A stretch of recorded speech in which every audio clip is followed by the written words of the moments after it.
What sort of king is Jesus? Lots of people have different ideas about what a king or a queen should be. If I was to go around and ask our candidates what a king might look like, they might say a king wears a crown, or a king maybe lives in a palace or a castle, or a king might have great power and can tell people what to do. At the time of Jesus, they were trying to work out what sort of king Jesus was. Jesus says he comes to build a kingdom. But everybody got it wrong. They didn't understand the sort of kingdom Jesus was talking about. We have Pontius Pilate, who was a very significant Roman figure, a bit like you could say a premier of the state. He had all this control and power, and he's asking Jesus, well, are you a king? What's your kingdom like? He didn't understand what Jesus was as a king. But it wasn't just Pontius Pilate. There were the Jewish priests and scribes and the Pharisees. They didn't understand what Jesus was about either. And neither did the apostles.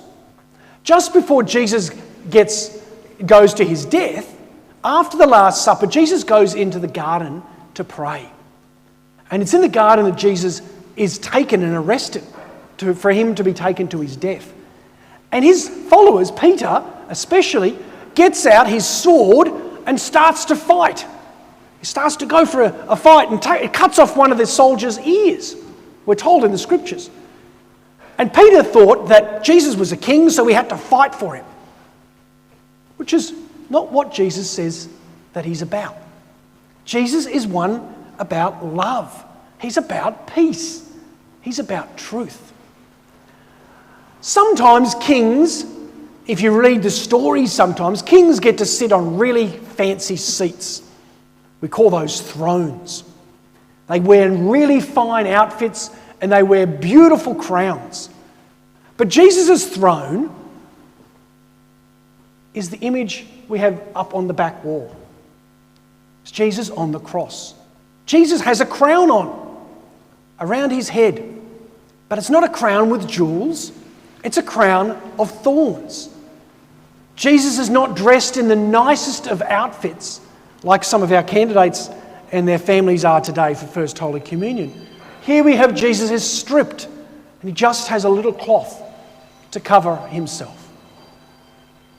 Jesus' kingdom is one, it's not about worldly power. And sometimes there is the temptation, and it might be there for our candidates, but it might be there for our parents and for all of us, to want to have power, to have control, to be able to do what we want to do and maybe even force that upon others. But Jesus' way is a way of service. It's a way of kindness. And it's even a way of weakness. Today, we're having First Holy Communion. And First Holy Communion is Jesus coming to each of our candidates and to each of us when we come forward. Not because we've earned this, not because we are great, but because we are weak. Every time we come to Mass, we begin the Mass with the penitential rite, which is a bit like coming to confession. We're owning up to say, we're a bit of a mess. And God says, that's okay. He's going to come to us even though we're a mess because God wants us to be the best. He wants us not just to be the best in the world, he wants us to be the best for eternity. And he wants us to be people of love, of service to others. And so when we come to Mass, we think of Jesus at the Last Supper around the table, around the altar is what we call it here in the church. Jesus gathered with his friends. He broke the bread, shared the wine, and that became his body and blood. But then on the cross, we also think about that as well, where Jesus was weak, where he was vulnerable. And all of us are weak as well. When we sin, we're weak. We're broken. Sometimes we can be even afraid. And when we come to communion, God's saying, even though we make mistakes, even though sometimes can make the world a bit ugly or even a bit mean, God wants to come into us so that when we go from the church, we go to build God's kingdom. A kingdom of justice, of peace, of truth, and of love. These are big words. Justice means that everybody gets a fair go. We help everybody to have their place. That's what justice is. It's a kingdom of truth. That means we need to reveal the truth at times, even tell the truth.